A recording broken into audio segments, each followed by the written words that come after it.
आगामी कार्यक्रम प्रायोजित किया है जॉइस मायर मिनिस्ट्रीज के मित्रों और सहयोगियों ने। हम एक रोड साइड बॉम्ब से टकरा गए। मैं पड़ा हुआ था और खून बह रहा था। मैं मर रहा था। मैं एक रॉकेट अटैक के दौरान घायल हुआ था। मेरी रीढ़ की हड्डी 3 जगह से टूट गई थी। मेरी दूसरी नियुक्ति में हमारे प्लाटून के 3 सदस्य थे जो कि मारे गए। आपके एक्शन की वजह से आपने एक सिपाही को उम्मीद दी। आपने एक ऐसे व्यक्ति को जीवन दिया जो कि निष्प्राण था।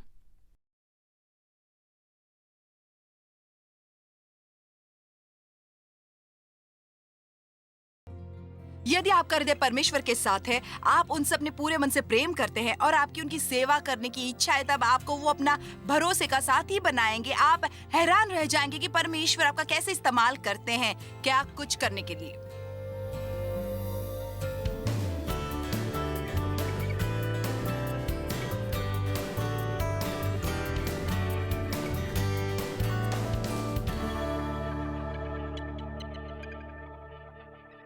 मेरा विश्वास, मेरा कीमत और मेरी योग्यता उसमें नहीं है जो मैं कर सकती हूँ या जिस तरह मैं दिखती हूँ या जिस तरह मैं घर में रहती हूँ या मेरे वरदान क्या है। इसलिए हमें दूसरे लोगों की तरफ देखने की जरूरत नहीं और ये कहने की काश मैं उस तरह होती, काश मैं वैसा प्रचार कर सकती, काश मैं उन बॉल प्लेयर से एक होती, काश मैं एक मूवी स्टार होती।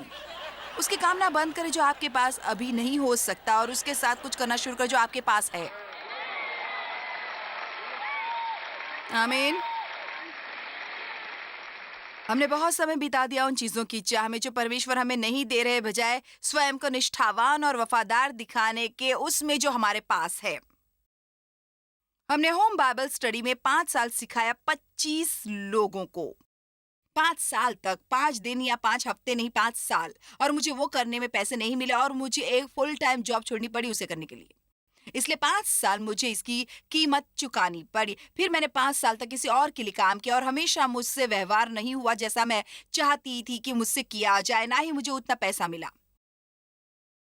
और 5 साल और मेरी अपनी सेवकाई हुई। अब हमेशा खुद की सेवकाई है। अब मेरी अपनी मिनिस्ट्री है 30 साल से। पर पता है आपको क्या मिलता है? जब आपकी खुद की चीज हो, यानी ज्यादा जिम्मेदारी, ज्यादा परिश्रम, और हनी इसका सारांश तुम्हें ऊपर रुकता है। मुझे अपने पेचेक के लिए परमेश्वर पर विश्वास करने की जरूरत नहीं थी, वे करते थे। वो तो मत चाहे जो आपके पास नहीं है, या आप कोई ऐसी चीज चाहते जो आपके पास नहीं है। परमेश्वर से कहें, मेरे ख्याल से मुझे ये चाहिए, पर यदि आप ये जानते हैं कि ये मेरे लिए सही नहीं तो मत देना, और ये बेशक मैं नहीं चाहती जब मैं तैयार न हूं। मैं कल्पना कर सकती हूँ कि परमेश्वर को बहुत पसंद आएगा ये ज्यादा सुनना कि धन्यवाद प्रभु, इसलिए नहीं जो मेरे पास है, पर धन्यवाद प्रभु जो मैं हूं। धन्यवाद प्रभु जो मैं हूं। मैं आपके आभारी हूं जो मैं हूं। मैं हूं और मैं स्वयं में सर्वोत्तम होना चाहती हूं जो मैं हो सकती हूं, किसी और की तरह नहीं। ओ, आज ये सभा बेहतर होने वाली है। तो अब पौलुस जो सचमुच, बस मेरा मतलब है पौलुस ने सही स्वरूप अपनाया था। जहां तक उस समय की संस्कृति, उस समय के जमाने का रहन सहन का ताल्लुक था, मेरा मतलब वो उच्च शिक्षा प्राप्त था। वो ना केवल एक फरीसी था, उसने कहा वो फरीसियों के फरीसी है। मेरे ख्याल से वो सबसे प्रधान फरीसी था और इसलिए वो कहता है, पर मैं तो शरीर पर भी भरोसा रख सकता हूँ। यदि किसी और को शरीर पर भरोसा रखने का विचार हो तो मैं उससे भी बढ़कर रख सकता हूँ। दूसरे शब्दों में पौलुस कह रहा है, स्वाभाविक तौर पर देखा जाए तो मैं तुम सबसे बेहतर हूँ। फिर वो अपनी लिस्ट पर जाता है। 8वें दिन मेरा खतना हुआ इज़राइल के वंश और बिन्यामीन के गोत्र का हूँ। इब्रानियों का इब्रानी हूँ। व्यवस्था के विषय में कहो तो फरीसी हूँ। उत्साह के विषय में कहो तो कलीसिया का सताने वाला, और मुझे ये बहुत पसंद है। व्यवस्था की धार्मिकता के विषय में कहो कथित न्याय, धार्मिकता और परमेश्वर के साथ सही पक्ष। तो निर्दोष था और मुझ में कोई खराबी नहीं पाई गई। अब 2 तरह की धार्मिकता हो जो हम में हो सकती है। या तो हम वो धार्मिकता रख सकते हैं जो आती है नियम और धाराएं पालने से। हम संघर्ष कर सकते हैं स्वयं के बारे में अच्छा महसूस करने से, या स्वयं के बारे में धर्मी महसूस करने के बारे में। क्योंकि हम सब कुछ सही करते हैं और हर कोई हमें पसंद करता है और हमारे लिए तालियां बजाता है, या हम सबको कूड़ेदान में डाल सकते हैं और हम उससे एक्सचेंज कर सकते हैं परमेश्वर की धार्मिकता से, जो केवल मिलती है मसीह को जानने से। पर आपको परमेश्वर की धार्मिकता नहीं प्राप्त हो सकती जब तक कि आप दूसरी धार्मिकता को ना त्याग दें। इसका यह मतलब नहीं कि आप शिक्षित नहीं हो सकते, पर आप ये नहीं सोच सकते कि आप किसी और से बेहतर है। अगर आप अच्छे कपड़े नहीं पहन सकते, पर इसका मतलब अवश्य ये नहीं कि आप किसी और से ज़्यादा बेहतर नहीं हैं, क्योंकि आपके पास अच्छे कपड़े नहीं हैं। तो इसलिए वो लोग जिनमें उन्हें रखने की आवश्यकता नहीं, तो उन्हें कमतर महसूस करने की ज़रूरत नहीं जब कोई और उनके आस-पास है, जिसके पास वो है। मेरे पास संसार के अनुसार सही डिग्रियाँ या सही शिक्षा नहीं है, फिर भी आप वो कर सकते हैं जो मैं कर रही हूँ। दरअसल मेरे पास नहीं है, मेरे पास मेरा मतलब 12वीं तक की डिग्री है। और कई बार अब देखिए, मेरी बात सुनिए, अब मेरे पास बहुत सी डिग्रियाँ हैं टॉप यूनिवर्सिटी की, पर वे सब ऑनररी डिग्री है उस कार्य के कारण जो मैंने अपने किताब के कारण किया है। इसलिए वे ले सकते हैं और वे कह सकते हैं, खैर तुम सचमुच बहुत कुछ जानती हो, हम तुम्हें एक डिग्री देने वाले हैं। खैर मुझे वे पसंद है जिससे मैं बेहतर हुई, मुझे वो मिली और मुझे सुकून मिला। मैं तुमसे ऊब चुकी हूँ कि आप नहीं हुए। मैं उन लोगों को जानती हूँ जो अपनी डिग्रियों के लिए काम करते हैं, आप पता है वो उनका निरादार करते हैं। कोई बात नहीं, मैं ये समझती हूँ, मैं वो समझती हूँ, मैंने जाकर वो मांगी नहीं, वो मुझे दी गई। और कई बार मेरे स्टाफ के अन्य भागों के लोग कहते हैं, आपको ये नहीं बताना चाहिए कि आपको 12वीं तक की ही शिक्षा मिली है, वो आपकी इज्जत नहीं करेंगे। खैर मैंने आपको समझाने की कोशिश की।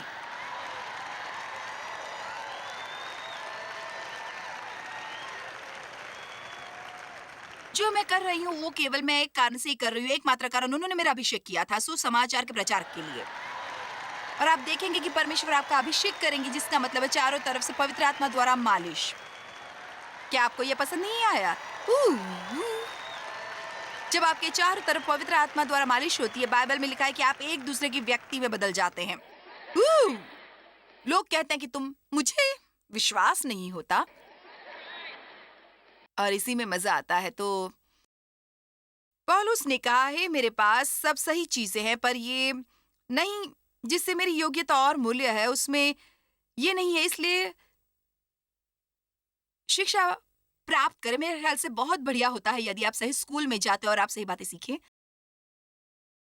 अच्छी बातें अपनाएं और अच्छे दोस्त पाएं। पर ये कभी मत सोचिए कि ये आपको किसी से बेहतर बनाता है, और यदि आप में वो बातें नहीं, तो कभी भी ना सोचे कि आपको किसी से कमतर समझना है।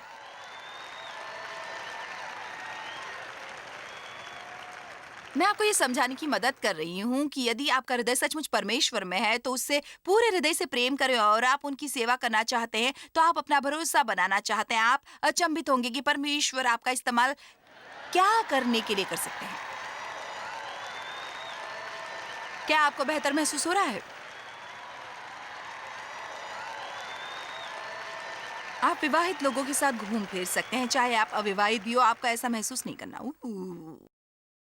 मैं यहाँ फिट नहीं होता या हर जगह नहीं जाता। आप गरीब हो सकते हैं और अमीरों के साथ रह सकते हैं। आप अमीर हो सकते हैं और गरीबों के साथ रहे, क्योंकि हम सब मसीह में एक हैं और हमें इसे बंद करना होगा कि हम क्या कर सकते हैं और हमारे पास क्या है और हम कहाँ पैदा हुए थे और अपनी त्वचा का रंग और वो सब चीजें जो हमें अलग करती हैं और बांटती हैं। मुझे बहुत पसंद है जो प्रेरित पौलुस ने कहा, ये बहुत अच्छा है। उन्होंने कहा, देखो वो सब चीजें बेकार हैं और कचरा है, और एक अनुवाद में लिखा है गोबर है, और मुझे इन सबको त्यागने में खुशी होगी। मैं वास्तव में स्वयं को पाऊं और जाना जाऊं उनमें, मुझ में स्वयं द्वारा प्राप्त कोई धार्मिकता नहीं है। अब आप जानते हैं कि बहुत सी बातें सही करते हैं। मेरे ख्याल से मेरे जीवन के इस मुकाम पर मैं गलत के बजाय ज्यादा सही करती हूँ। पर मैं उसके कारण धर्मी नहीं जो मैं करती हूँ, और आप भी नहीं। सचमुच हर दिन के अंत में मैं बेहतर होगा ये सोचती हूँ। प्रभु, मुझे गिनती गिनने की जरूरत भी नहीं है आज। मुझे पता नहीं कि आज मैंने सही किया या नहीं, और मुझे पता नहीं कि मैंने गलत क्या किया, क्योंकि इसमें कोई हानि नहीं है। मैं बस अपना काम करना जानती हूँ। क्या होगा जब आप गिनना बंद करें? मैंने 1 घंटा प्रार्थना की और मैंने बाइबल के 3 अध्याय पढ़े, और मैंने ये हर दिन किया 3 सप्ताह तक। अब आप ओह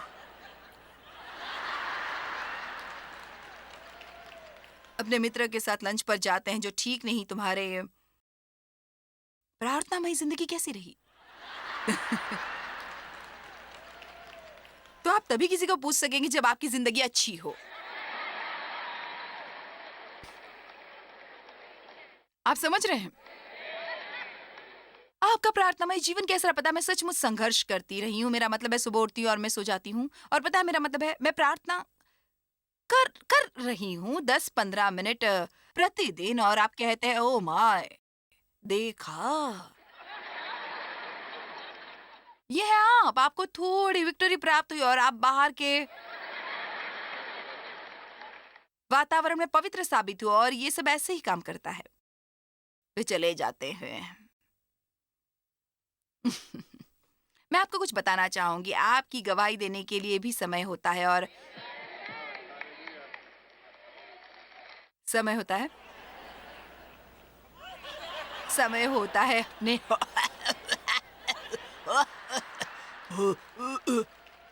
पिछले हफ्ता मुझ पर यह जाहिर होने लगा, और मैंने प्रार्थना की और मुझे ये चमत्कार मिला। शायद उन्हें ये बताने का सबसे बढ़िया समय ना हो। मेरा मतलब है, आप कह सकते हैं परमेश्वर हमारे चंगाई दाता है, और मैं आपके लिए प्रार्थना करूंगी कि आप चंगाई पाए, पर थोड़ी करुणा रखें। आमीन। लोगों पर थोड़ी दया रखें। कभी भी जो आप नहीं है उसके बारे में बात करने से डरे मत, साथ ही उसकी बात करने से जो आप हैं, क्योंकि मैं आपको कुछ बताना चाहूंगी। यदि आप मसीह में हैं तो हम क्या हैं?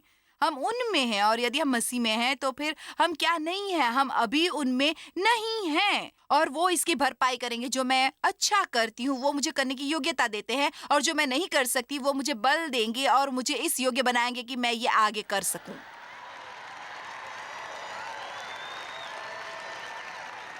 इसलिए मुझे आपको क्षमा करना होगा, पर स्वयं पर गुस्सा करने की मेरी कोई मंशा नहीं है, क्योंकि मैं सबको सही नहीं कर सकती और मैं कुछ अच्छा नहीं कर सकती। आमीन। आपको गौर से अपने आप को देखने की जरूरत है।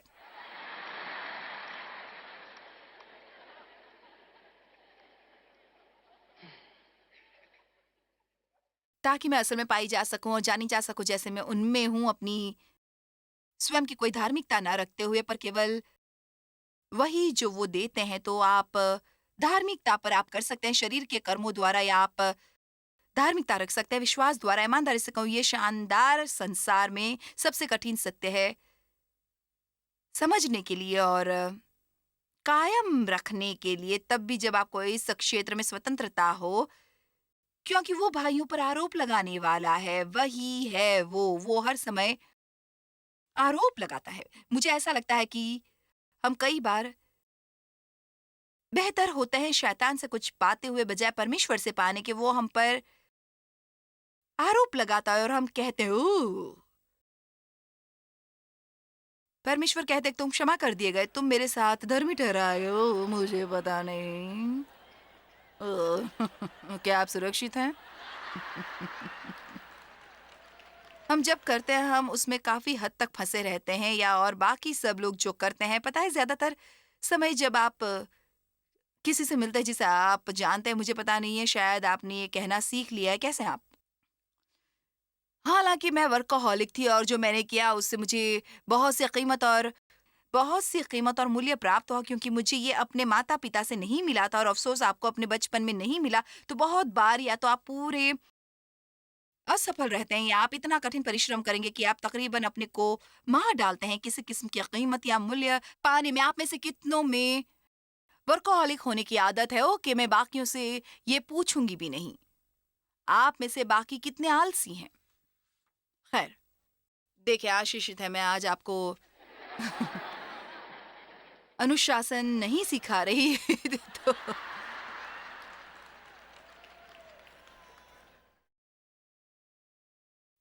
तो ये अच्छा है और इसलिए आज भी मैंने स्वयं पर इस पर गौर किया।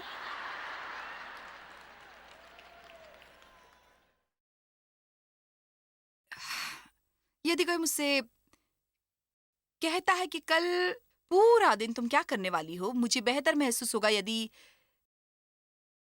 मैं ये कहूँ, ओह! मैं पूरा दिन किताब पर काम करने वाली हूँ, बजाय कुछ ना कहने के या ये कहने के कि मैं तो बस पूरा दिन आनंद लूँगी।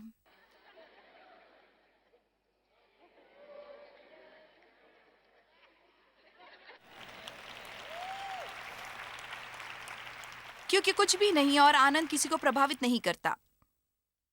असल में कई बार तो थोड़ा बहुत न्याय हो जाता है। मुझे याद है एक औरत एक बार एक मसीही औरत मेरी मित्र उसने अपने जीवन के अगले सीज़न के बारे में परमेश्वर से सुना और मैंने कहा खैर तुम उसके बारे में कैसा महसूस करते हो जो परमेश्वर ने बताया? उसने कहा उन्होंने मुझसे कहा कि बस आनंद लो। मेरा मतलब है मैंने सोचा कि उसने बस डीप एंड में छलांग लगा दी। बस स्वयं का आनंद लो, खैर क्या? क्योंकि मैं स्वयं को काम करते-करते मार डाल रही थी, इसलिए मैं किसी से ये बर्दाश्त नहीं कर रही थी कि वो बस आनंद ले रहे हैं। पता है डेव ने हमेशा स्वयं का आनंद लिया और मैंने बहुत से वर्ष बिताए यहाँ। मुझे इससे नाराज़गी होती रहती थी और मैं नहीं सोचती थी कि वो ज़रा भी आत्मिक है। और बाइबल में लिखा है कि शैतान आता है बस मार डालने को, चोरी करने और विनाश करने को, और यीशु ने कहा मैं आया हूँ ताकि तुम अपने जीवन का आनंद ले सको और इसे बहुतायत से पाओ जब तक कि ये पूरा होकर बहने ना लगे। और इसका ये मतलब नहीं कि हम काम ना करें, पर हर चीज का संतुलन होना चाहिए। यदि संतुलन नहीं, तब हम शत्रु के लिए दरवाजा खोल देते हैं। एक बार मैं अपने एक मित्र से बात कर रही थी जो एक वकील है और मैंने गौर किया कि वो भी यही कर रहे थे। हर बार जब मैंने कहा, वो कहता था खैर अगले सप्ताह मैं छुट्टी पर जाने वाला हूँ पर मैं कुछ काम भी करने वाला हूँ। ये ऐसा है कि हम ये बता देना चाहते हैं कि हम काम कर रहे हैं। क्या आप में से कोई अच्छा समझ रहा है हम क्या बात कर रहे हैं?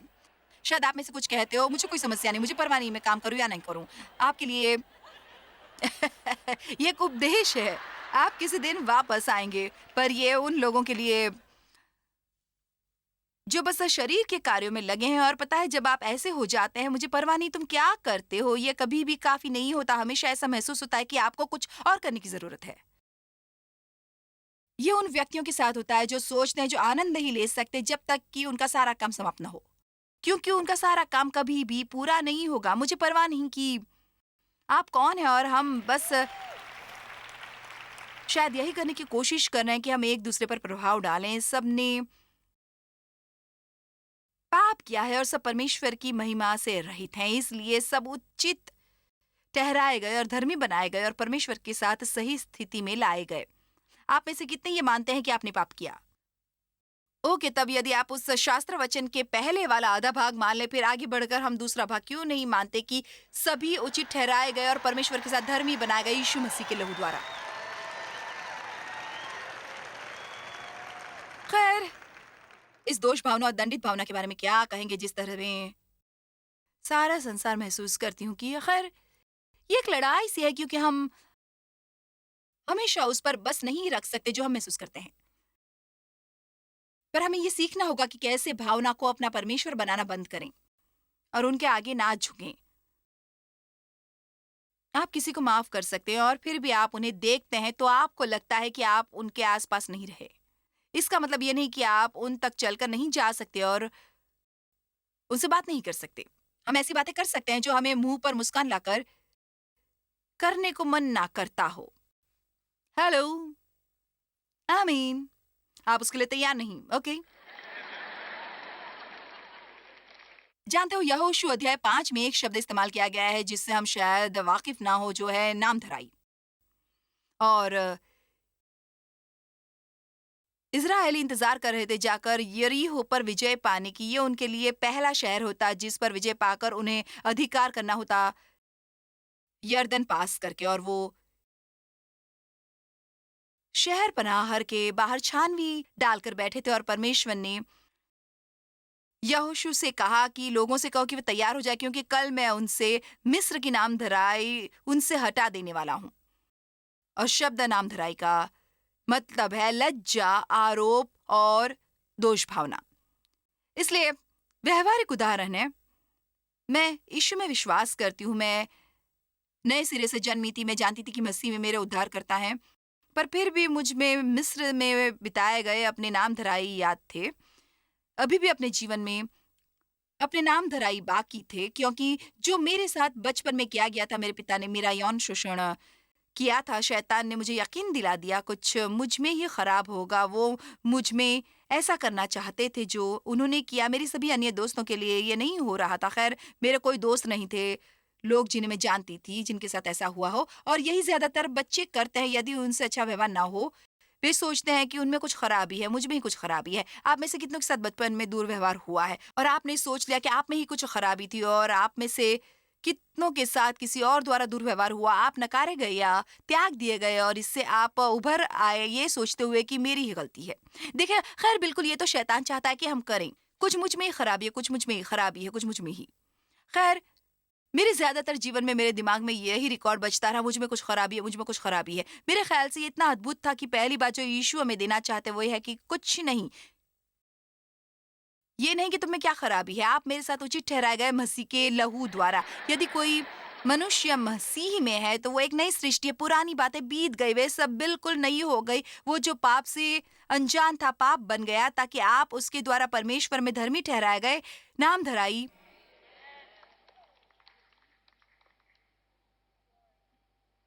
हटनी ही चाहिए, और मेरा मानना है कि परमेश्वर ये करते हैं वचन को सुनने द्वारा। जैसे मैं आज प्रचार कर रही हूँ, मैं ईमानदारी से ये मानती हूँ कि आप में से कुछ के लिए ये संदेश इसलिए नहीं है कि मैं आज इसका प्रचार कर रही हूँ, पर इसलिए कि ये परमेश्वर का वचन है। मेरा मानना है कि आप में से कुछ के लिए ये सचमुच आपके जीवन में एक टर्निंग पॉइंट सिद्ध होगा।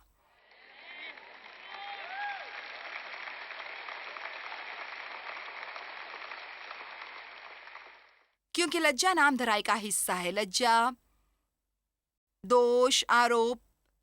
लज्जा का मतलब है नाश होना या असफलता ही भाग्य में होना। इसलिए जब आपकी लज्जा वाली छवि होती है, चलिए भी मेरे साथ रहिए, जब आप अंदर ही अंदर इससे लज्जित है कि आप क्या हैं, तो चाहे आप जो भी करें, पर ये कि आप क्या हैं, आप जीवन में किसी भी बात में सफल नहीं हो सकते। आप में असफलता का श्राप घर कर लेता है और आप कभी भी खुश नहीं होगे। इसलिए मैं पूरी तरह सुनिश्चित हूँ कि जीवन में कोई भी चीज सही नहीं है जब तक कि हम उसे जान ना लें। हम परमेश्वर के साथ धर्मी ठहराए गए यीशु मसीह द्वारा। और शायद मैं कुछ भी सही ना करूं, पर मेरी परमेश्वर के साथ सही स्थिति है जो मुझे उन कबाड़ों से बाहर निकालेगा जिनमें मैं डूबती आई हूँ। वो आपके पांव चट्टान पर धरेगा और आपको जीवन में एक अच्छी स्थिति में लाएगा। लज्जा को हटाना ही होगा, और परमेश्वर आपके लिए वो करेंगे भक्ति और स्तुति से। जब आप वचन में समय बिताते हैं, जब आप वचन सुनते हैं, और आप होते जाएंगे बेहतर और बेहतर और बेहतर और बेहतर। और एक दिन अचानक ये जानेंगे, हे, मैं अब स्वयं से नाराज नहीं हूं, अब मैं अब स्वयं को दोषी नहीं मानता। पता है क्यों? इसलिए क्योंकि बाइबल में लिखा है, जब वे मरे हम मर गए, ताकि वो छोटी बच्ची जिसका इतने साल पहले उसके पिता ने उसका यौन शोषण किया था, इतने सालों तक मैं उसे खींचकर ऊपर उठा सकी यदि मैं चाहती। पर मुद्दा दरअसल यह है कि वो मर चुकी है और मसीह के साथ दफना दी गई है, और एक नई सृष्टि उठी उसकी जगह। चलो भी,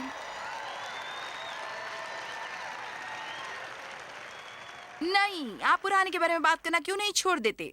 समय आ गया है कि आप उसे भूल जाएं जो किसी ने आपके साथ किया था, जो किसी ने आपके लिए किया था।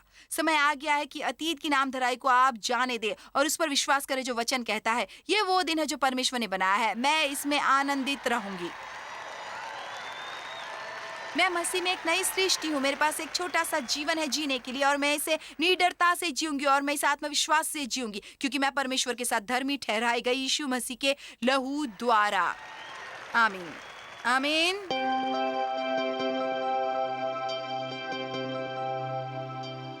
जब आप मसीह में विश्वास करते हैं, आप उनमें माने जाते हैं, और इसका मतलब है आपको हर उस बात पर फोकस करने की ज़रूरत नहीं जो शायद आप में गलत हो, क्योंकि आप परमेश्वर में धर्मी ठहराए गए हैं मसीह के लहू द्वारा।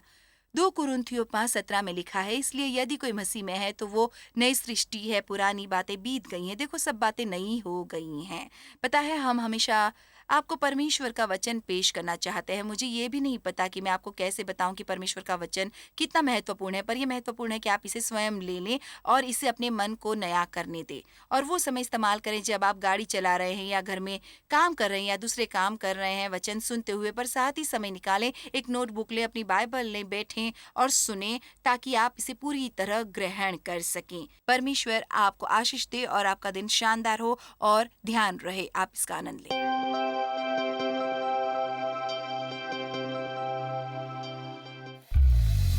जॉयस मायर मिनिस्ट्रीज में आप हमारे लिए बहुत ही कीमती हैं, जितना कि आप जानते हैं। हम आपकी सराहना करते हैं और इस सेविकाई को दुनिया भर में संभव बनाने के लिए हम अपने दोस्तों और सहभागियों को धन्यवाद देते हैं। हम साथ मिलकर भूखों को खाना खिलाते हैं, गरीबों को कपड़े देते हैं और कई देशों में सुसमाचार बांटते हैं। अपना प्रार्थना निवेदन भेजने के लिए कृपया आज ही संपर्क कीजिए। हमारे स्रोतों के बारे में और भी जानिए।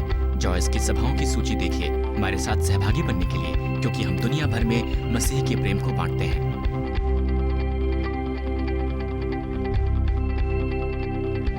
इसका खर्च उठाया है जॉयस मायर मिनिस्ट्रीज के मित्रों और सहयोगियों ने।